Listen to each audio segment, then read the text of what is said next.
Hey everyone, welcome back to our channel. So for today's video, I'm going to show you on how you can fix nearby people not loading or showing on your Telegram app.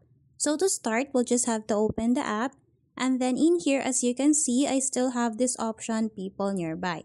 So to access this one, all I need to do is to tap on this allow access option.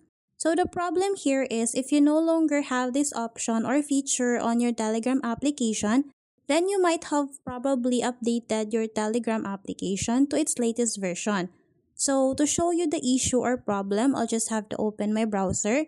And then in here, the reason why Telegram removed the people nearby option is that there are issues with bots and scammers. So most scammers use this option or feature to scam users on Telegram.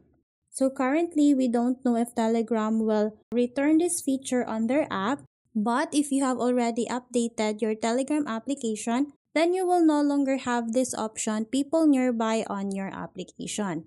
So I hope this video helped you out, and then please don't forget to subscribe, hit the like button and then the notification bell so you won't miss a video on our channel, and I'll see you on our next video.